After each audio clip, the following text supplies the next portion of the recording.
Hey guys, I'm back, and today I'll be unboxing for you Wolfenstein II, the new Colossus, the collector's edition. So apologies for not having this up sooner. I've been really busy doing some travel with work and doing some home improvements. Renos took a bit longer as I am not a carpenter or a drywaller, so things didn't go quite according to plan there. But it looks good. Maybe I'll make a video and show you.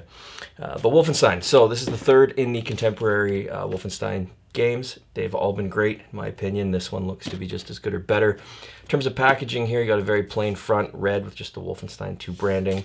On the back, as we've all come to expect, we've just got to look at what's inside. So there is a sweet looking steelbook, the BJ Blazkowicz action figure, some accessories, things like that. So let's take a look here, see what we got inside. Before we do, just pull this sleeve off. And we can see the Terrorbilly action figure here. So this actual very collectible packaging is pretty cool. I actually like that they've done this quite a bit. Tempted to keep it in there. Obviously, I can't do that. But it does look really good, and I'm quite happy that they chose to take this approach and turn the actual packaging into a presentation piece. BioShock Infinite did something very similar. I'm sure there's others. That's the first one that comes to mind. So let's get him out of his plastic and cardboard prison and see what we got.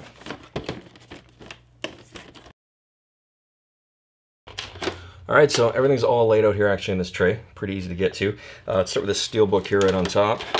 Call me biased, but this is a really nice steelbook. It's embossed. It's got a super cool vintage kind of look to it.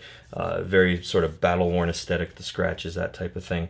Unfortunately, it does have some scratches which are not part of the aesthetic. Which is always unfortunate, but these things are pretty sensitive to that. Also, there's a really big sticker on the back that doesn't need to be there from the manufacturer. It's just really awkward placement. So I really wish that was somewhere else or not at all. But that aside, this is definitely a nice steelbook for the collection. Inside, which is really cool, and I was not expecting, is a very period accurate, well, you know, period they were going for, accurate, sort of instruction booklet for the action figure, which is really cool and reminds me of, you know, some of the packaging and some of the branding, things like that you would see on toys you might find your grandparents' house when you're a little kid, that kind of thing. So that is really cool. Was not expecting that, but very happy to see that in here. All right, so next up, the man himself. So this is actually pretty neat. Reminds me of, you know, some of the more original G.I. Joes, that kind of thing. Stands really well and pretty good attention to detail. You can see some of the lines from the molding, that kind of thing. I mean, it's not a you know, super high-end collector piece or anything, but it does feel really well put together, generally speaking. Comes with some, you know, accessories here. A very awkward looking pleather jacket of some description. I guess you can change him into that. Comes with an axe and a number of guns, which are actually pretty cool. It's nice to have a good number of accessories, and they're pretty well molded, but the paint job is severely lacking.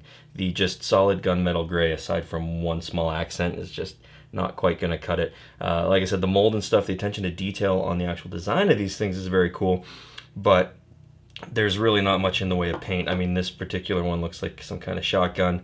Literally has nothing on it. It's just solid gray.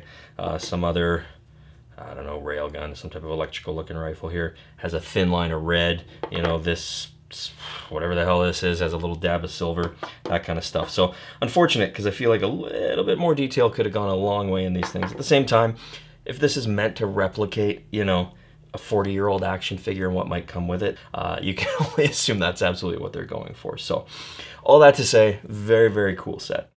All right, well, that is the collector's edition. So you're going to copy the game, which is great. Awesome steelbook. I know, I like them all. It's fine. And a very cool toy. Great little collectible. Lightweight, still feels kind of sturdy, but it has that very original G.I. Joe era kind of, you know, 60s action figure vibe going on, which I think is exactly what they're going for, in which case they nailed it. So accessories are neat. They don't all fit in his hand too well. I'm a little concerned I might break a finger off or something there if I push my luck. But overall, very cool set. Alright guys, well, that's it for me. As always, thank you very much for checking this out. I look forward to making more videos for you soon. I'll see you then. Thanks. Steelbook? These were kind of like dolls, but they were action figures, as you would come to expect. Wow, almost lost it there. This has got to go back in the box. Totally lost it.